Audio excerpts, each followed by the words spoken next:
जय हिंद दोस्तों, आप सभी का स्वागत है आपका अपने YouTube चैनल भागी ऑनलाइन क्लासेस में। जो भी छात्र छात्रा बिहार डीएलएड प्रवेश परीक्षा 2023 में देंगे उनके लिए ये वीडियो जरूरी हो, क्योंकि इस वीडियो में हम आप सभी को रस जो बिहार डीएलएड प्रवेश परीक्षा 2023 में ही पूछेगा और 22 में जो पूछा है रस छंद अलंकार से बहुत ही। तो आज पहला वीडियो रस है, अगले वीडियो में छंद आएगा और फिर उसके अगले वीडियो में अलंकार आएगा। यानी 3 वीडियो में आपको आज रस जो है मात्र 20 मिनट के अंदर अंदर जो भी रस से क्वेश्चन आएगा, जितना भी रस है, रस क्या होता है, रस के कितने प्रकार होते हैं, आखिरकार हम रस को कैसे पहचाने जिससे कि हमारा बिहार डीएलएड प्रवेश परीक्षा 2023 में देंगे तो अच्छा अंक आ सके। अगर इसका पीडीएफ लेना चाहते हैं डिस्क्रिप्शन में नंबर है, वहां पर आपको मैसेज कीजिए, आपको पेड बैच में जुड़ना पड़ेगा, उसके बाद आपको इस क्लास का पीडीएफ मिलेगा। तो चलिए बिना टाइम वेस्ट के बाद सफलता बैच का रस बिहार डीएलएड प्रवेश परीक्षा 2023 के लिए शुरुआत करते हैं। तो सबसे पहले हम रस जानेंगे आखिर होता क्या है। रस का शाब्दिक अर्थ होता है आनंद, यानी रस का जो होता है शाब्दिक अर्थ होता है आनंद। काव्य को जो भी काव्य को पढ़ने या सुनने से जिस आनंद की अनुभूति होती है उसे रस कहते हैं। यानी जब हम काव्य को पढ़ते हैं, ध्यान दीजिएगा, क्या बोले कि जब हम काव्य को पढ़ते हैं या सुनते हैं, यानी कोई कविता को पढ़ते हैं या सुनते हैं, तो जिस आनंद की हमें अनुभूति होती है उसे ही रस कहता है। अगर रस नहीं होता तो कविता को जब हम पढ़ेंगे तो हमको पढ़ने में आनंद या जब सुनेंगे तो नहीं आनंद आएगा और नहीं अनुभूति आएगी कोई चीज़ अच्छा का। इसीलिए रस का शाब्दिक अर्थ होता है क्या होता है आनंद। ये आपसे पूछ देगा एग्जाम में कि रस का शाब्दिक अर्थ क्या होता है, तो आनंद होता है। ध्यान दीजिए, रस का पता चल गया। उसके बाद अगला क्या है, अगला है कि रस का अर्थ श्री, यानी श्री धातु से लिया गया है। अगर आपसे यह पूछे 100% पूछेगा ही पूछेगा कि रस का शाब्दिक अर्थ किस धातु से लिया गया है, तो श्री धातु से लिया गया। इसको याद कर लीजिएगा, जिसका अर्थ होता है जो बहता है, अर्थात जिस भाव के रूप में हृदय बहता है उसे रस कहा जाता है। यानी रस को जो है श्री धातु से लिया गया है। एक और रस का पॉइंट याद कर लीजिएगा, उसके बाद हम प्रैक्टिस में चलेंगे और जो भी आपका प्रकार है वो बताएंगे। तो रस को जो काव्य की आत्मा या प्राण कहा जाता है। यानी पूछेगा काव्य की आत्मा या प्राण किसको कहते हैं, रस को। और रस को काव्य की क्या कहते हैं, आत्मा या प्राण कहते हैं। आप ध्यान दीजिएगा, रस की उत्पत्ति सबसे पहले परिभाषित करने का श्रेय भरत मुनि को जाता है। यानी अगर आपसे कोई पूछ दे, यानी जब डीएलएड प्रवेश परीक्षा में पूछ देगा आपसे कि रस की उत्पत्ति यानी रस की खोज किसने किया, परिभाषित किसने किया, तो भरत मुनि का इसको श्रेय जाता है। तो भरत मुनि आप याद कर लीजिएगा, क्योंकि भरत मुनि को श्रेय जाता है, तो आपको भरत मुनि याद कर लेना है। और हाँ, और एक बात आपको याद रखना है कि उन्होंने अपने नाट्य शास्त्र, यानी नाट्य शास्त्र किसका है, तो नाट्य शास्त्र किसका है, भरत मुनि का। ध्यान दीजिएगा, नाट्य शास्त्र किसका है, भरत मुनि का है। में रस यानी रस को 8 प्रकारों का वर्णन किया गया है। यानी अगर आपसे कोई पूछ दे, बिहार डीएलएड प्रवेश परीक्षा में आपसे पूछ देगा कि भरत मुनि के अनुसार रसों की कुल कितनी संख्या है, तो रसों को कुल कितनी संख्या है भरत मुनि के अनुसार। ध्यान, ऐसे तो रस जो है कुल 11 प्रकार के होते हैं, लेकिन अगर आपसे एग्जाम में पूछ दे कि भरत मुनि के अनुसार रसों की कितनी संख्या है, तो आपको जवाब देना है 8। भरत मुनि के अनुसार रसों की संख्या कितनी है, 8 है। ये आप जान लीजिए, ये जान लिए। अब हम जाते हैं रस के प्रकार। ध्यान दीजिएगा, रस के प्रकार देखिए, रस के प्रकार जो है रस 9 प्रकार के होते हैं। भरत मुनि के अनुसार रसों की संख्या 8 है। ध्यान दीजिएगा, भरत मुनि के अनुसार रसों की संख्या 8 है। उन्होंने शांत रस को नहीं माना। सूरदास के अनुसार 11 है। यानी अगर आपसे पूछे कि रसों की संख्या, ना ही भरत मुनि चर्चा करेगा और ना ही सूरदास चर्चा करेगा। अगर आपसे केवल पूछ दे कि रसों की कुल कितनी संख्या होती है, तो आपको 11 लगाना है। अगर भरत मुनि के अनुसार पूछे तो आपको 8 लगाना है। अगर सूरदास के अनुसार अगर आपसे पूछे कि रसों की कुल कितनी संख्या है, 11। अगर ऑप्शन में 11 नहीं रहेगा तो आपको 9 लगाना है। अगर रसों की कुल संख्या 11 ऑप्शन में रहेगा तो 11, ऐसे तो 11 है रस। अगर भरत मुनि के अनुसार 8 है, अगर ऑप्शन में जब पूछेगा कि रसों की संख्या कितनी है, बोलिएगा 11। अगर 11 ऑप्शन में रहेगा तो आपको लगाना है 9। ये जान लिए। उसके बाद अब हम जानते हैं कि रस यानी 9वां रस याद कर लीजिएगा। 9वां रस जो हो शांत रस होता है, और 10वां होता है वात्सल्य रस, और 11वां होता है भक्ति रस। ये तीनों जान लिए। यानी इसको आप ध्यान दीजिएगा, इसको आप याद कर लीजिए क्योंकि बहुत ही ये इंपॉर्टेंट है, इसको आप ध्यान से याद कर लीजिएगा। और चलिए रस को प्रकार पढ़ने से पहले थोड़ा हम जान लेते हैं कि रस के अंग कितने होते हैं। रस ध्यान दीजिएगा, रस के जो वो 4 अंग होते हैं।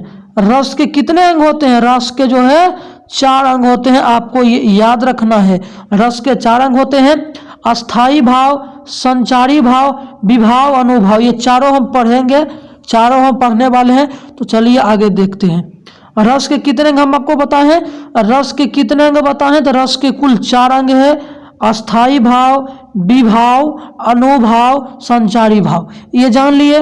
उसके बाद पहला आप पढ़ेंगे अस्थाई भाव। आप बोलेगा सर कि ये क्या पढ़ा? रस में आता है, रस भी पढ़ाएंगे। देखिए यहाँ पर रस चालू हो गया, रस भी पढ़ाएंगे। इसीलिए बोलते हैं आप वीडियो में तो बने रहिए, आपको पूरा आज सिखा देंगे। जितना भी रस ऑब्जेक्टिव आता है ना, सब सिखा देंगे। इसलिए आप वीडियो को शुरू से लेकर अंत तक जरूर देखिए। तो चलिए आपको बताते हैं। सबसे पहले अस्थाई भाव को हम जानेंगे। वह भाव जो अस्थाई हो अर्थात काफी समय तक बना रहे। अस्थाई मतलब कि अस्थाई शब्द से ही हमें पता चलता है कि जो भाव जो है ज्यादा समय तक, यानी अस्थाई रूप से अर्थात काफी समय तक बना रहे, उसे हम अस्थाई भाव कहते हैं। वर्तमान में इसकी संख्या 11 है। अगर आपसे कोई पूछे रसों की कुल संख्या 11 है, तो जिससे देखिए श्रृंगार रस हुआ, हास्य रस हुआ, तो उसका भी अस्थाई भाव हुआ। यानी 11 रस के 11 अस्थाई भाव। यानी रस अस्थाई भाव अगर पूछे अस्थाई भाव की कुल कितनी संख्या है, तो आपको क्या लगाना है? अस्थाई भाव कुल कितनी संख्या 11 है, आपको 11 लगाना है। ये जान लिए। और आप याद कर लीजिए। आप पहले हम आपको रस पढ़ा देते हैं, उसके बाद अस्थाई भाव पढ़ाएंगे। तो रस जो है, पहला जो श्रृंगार रस होता है, दूसरा हास्य रस। श्रृंगार रस का जो अस्थाई भाव रति होता है। श्रृंगार यानी प्रेम, रति। हास्य रस यानी हंसना, हास्य। करुण रस यानी शोक। रौद्र रस हुआ क्रोध। विभत्स रस यानी जुगुप्सा। भयानक रस यानी भय। अद्भुत रस यानी विस्मय। वीर रस यानी उत्साह। वीर रस का अस्थाई भाव क्या होता है? वीर रस का, अगर आपसे कोई पूछ दे वीर रस का अस्थाई भाव क्या होता है, आप ध्यान दीजिएगा। वीर रस का आपसे पूछा अस्थाई भाव, तो वीर रस का अस्थाई भाव क्या होता है? उत्साह। शांत रस का अस्थाई भाव निर्वेद। वात्सल रस का अस्थाई भाव वात्सल। ये भी पूछ देगा, ऑप्शन में दे देगा कि श्रृंगार रस का अस्थाई भाव क्या होता है। ऑप्शन हंसी, हास दे देगा, शौक, क्रोध, भय दे देगा, लेकिन आपको रति लगाना है। यहाँ पर आपको याद कर लेना है। और अगला देखिए, अगला क्या है, ध्यान दीजिएगा। अगला देख लीजिए। अगला आपसे पूछ रहा है कि भक्ति रस का जो होता है ना, भक्ति रस का अस्थाई भाव, भक्ति रस का अस्थाई भाव भगवत होता है, अनुराग होता है और विषयक होता है। ये जान लिए। चलिए आगे हम देखते हैं। आगे हम देखेंगे विभाव। चलिए फटाफट खत्म करेंगे। जो व्यक्ति पदार्थ अन्य व्यक्ति के हृदय के भावों को जगाता है, यानी जो भी व्यक्ति या पदार्थ अन्य व्यक्ति के हृदय के भाव जो होता है उसको जगाता है, जिसे विभाव कहते हैं। जिसे आलंबन विभाव 2 प्रकार के होते हैं। जिसका आलंबन या सहारा लेकर अस्थाई भाव जगाते हैं। जैसे फिल्म को, हीरोइन को, फिल्म को देखते हैं तो आपके अंदर भाव जगता है, यानी भाव जगता है, तो ये आपका हो जाएगा कौन चीज में? अस्थाई भाव, यानी आलंबन विभाव हो जाएगा। और एक विभाव में भी अगला आएगा, आलंबन विभाव होता है, उद्दीपन विभाव। उद्दीपन विभाव भी पढ़ लीजिए। तो उद्दीपन विभाव को हम आपको बता देते हैं, तो उसके बाद हम आगे बढ़ेंगे। तो उद्दीपन विभाग में भी जान लेते हैं। तो उद्दीपन विभाग देखिएगा, उद्दीपन विभाग जिन वस्तुओं या परिस्थितियों को देखकर अस्थाई भाव उद्दीप्त होने लगता है। जैसे प्रकृति, ओहो प्रकृति कैसा है, सुहावन आराम नजारा, वातावरण, चांदनी रात, कोकिल कुंजन, एकांत स्थल, कितना बढ़िया स्थल है, उद्यान है, यानी ये सब आपका विभाव में जाएगा। किसमें? उद्दीपन विभाव में। अब संचारी विभाव, ये बहुत पूछता है, ध्यान दीजिएगा। संचारी विभाव बहुत बार एग्जाम में पूछा, इसीलिए आपको इसमें रट ही लेना है। भाव ज्यादा देर तक ना हो, संचारी उसे यानी क्षणिक हो। भाव जो है ज्यादा देर तक ना, वो क्षणिक, तुरंत चले जाए, चले जाए। संचारी भाव की संख्या कुल 33 होती है, मानी गई है। हर्ष, चिंता, गर्व, शंका, निर्वेद, मोक्ष, रोम, ये सब आपका एग्जाम्पल हुआ किसका? संचारी भाव का। जिसे देखिए कि एग्जाम्पल देखिए, आपको संचारी भाव भी बता दिए। अब हम जानते हैं, अब हम रस पर आ गए। रस कितने प्रकार के टोटल हम आपको बता दें। रस जो है वो टोटल कितने प्रकार के होते हैं? रस जो टोटल 11 प्रकार के होते हैं। 11 प्रकार हम आपको बता दिए। सब कुछ बता दिए। उसके बाद अब हम जानते हैं कि किसी भी रस को कैसे पहचानेंगे। तो पहला जो आपको आज बताने वाले हैं, सबसे पहला ध्यान दिया। अब यह मेन टॉपिक कहाँ से शुरू होता है, करीब वीडियो 20 मिनट का जाएगा, लेकिन आप जरूर देखिएगा। जैसे देखिए करुण रस, यानी पहला रस आपका करुण आ गया। तो करुण रस को हम कैसे याद करेंगे, तो करुण रस को ध्यान दीजिएगा, दुख ही जीवन, ध्यान दीजिए, रुकिए 1 मिनट रुक जाइए, थोड़ा इसको हम अच्छे से कर लेते हैं, उसके बाद हम आपको बताते हैं। तो करुण रस जो आपका है, करुण रस यहाँ पर ध्यान दीजिएगा, करुण रस जो है इसमें दुख ही जीवन की कथा रही, क्या कहूं जो आज ही नहीं, यानी करुण यानी दुख, इसमें दुख का चर्चा रहा है, दुख ही जीवन की कथा रही, क्या कहूं जो आज ही नहीं, ये करुण रस हो जाएगा। दूसरा वीरों का कैसा हो बसंत, वीरों का कैसा हो बसंत, जिसमें वीर का चर्चा जाए उसमें वीर रस। आपसे एग्जाम में यही पूछेगा, कैसे पूछेगा वो भी बता दीजिए। देखिए आपके एग्जाम्पल में दे देगा कि राम जपू राम जपू राम जपू बाबरे, यानी इसमें कौन सा रस है, जैसे कि राम यानी भगवान यानी भक्ति, तो भक्ति ये हो जाएगा। अगला देखिए, अगला के इन दांतों पर मोती बारू यानी वात्सल्य रस से, श्रृंगार रस यानी प्रेम, जिसमें प्रेम के चर्चा ने रहती उससे हम श्रृंगार रस मानेंगे। जैसे देखिए, जैसे आप देखिए एक बार, जैसे हम आपको एग्जाम्पल बता देते हैं। जैसे देखिए श्रृंगार रस आपको बता दिए, तो श्रृंगार रस में कैसे पहचानिएगा, श्रृंगार रस यानी प्रेम यानी रति।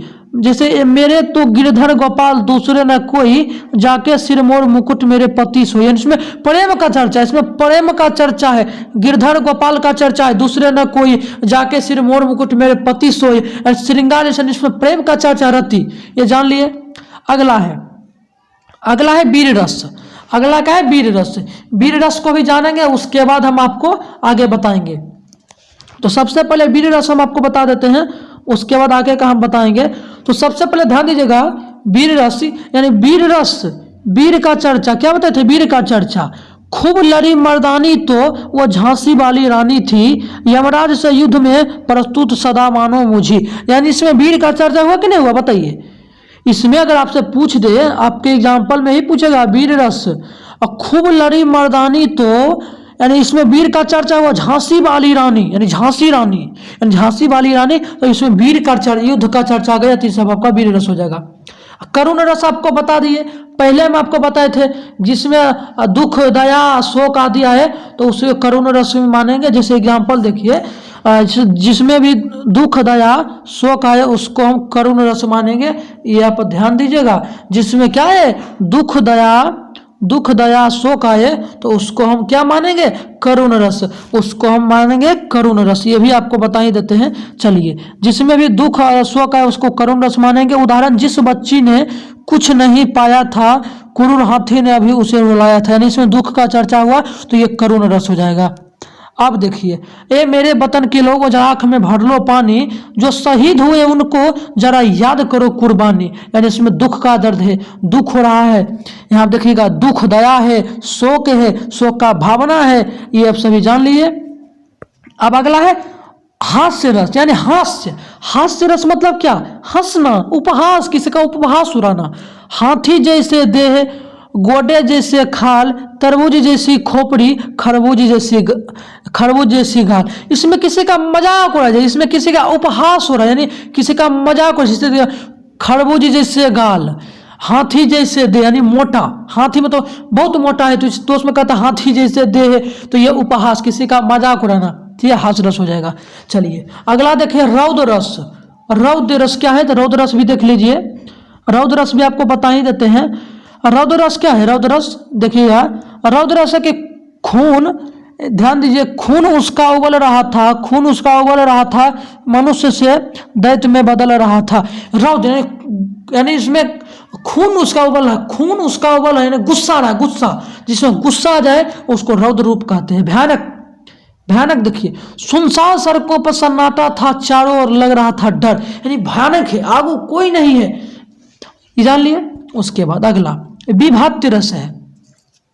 विभक्त रस ध्यान दीजिएगा, विभक्त रस है, आप देखिएगा, चील यानी क्या है, गिद्ध और चील मंडरा रहे थे, और चूहे का, यानी इसमें क्या होता है, घिरना, यानी देखना नहीं चाहिए, गिद्ध चिल यानी रगड़ रहा है, रगड़ यानी भीड़ ज्यादा है, विभत रस है घृणा, जिसको हम नहीं देख सकते हैं, देख भी सकते लेकिन हमको देख में घिन बढ़ता है, यानी घृणा होता है, तो ये आपका विभत रस हो जाएगा।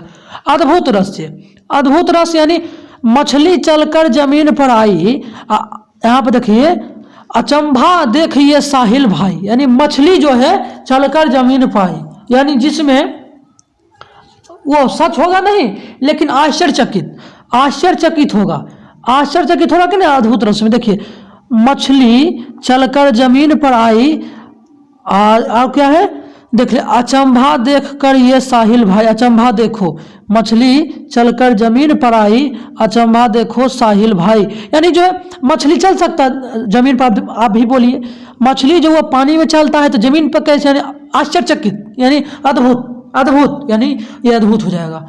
अगला आप देखिए, अगला क्या, अगला भी बता ही देते हैं। अगला है शांत रस। शांत रस किसे कहते हैं, तो शांत रस ए मालिक तेरे बंदे हम ऐसे हो, हमारे कर्म नेकी पर चले और बंदी से टली, यानी इसमें बोल रहा है कि शांत यानी उदास, शांत हो रहे यानी शांत माहौल लग रहा है। ए मालिक तेरे बंदे हम ऐसे हो, हमारे कर्म नेकी पर चले और बंदे से यानी बंदे से ले। देखिए इसमें यानी शांत हो रहा है, ये आपका जगह शांत रस में इतना ही रस था, 11 रस था, हम आपको बता दिए कितने रस था, टोटल 11 रस था, जितना भी हम आपको रस बताए 11 रस टोटल था, 11 रस आपको बता दिए। हमें उम्मीद है कि आपको ये वीडियो और रस से जो भी आपसे एग्जाम में क्वेश्चन पूछेगा इस बार लगभग आपको बता ही देते हैं, थोड़ा टाइम दीजिएगा। अब इस बार जो है 3 क्वेश्चन चांस है पूछने का, किससे, रस से।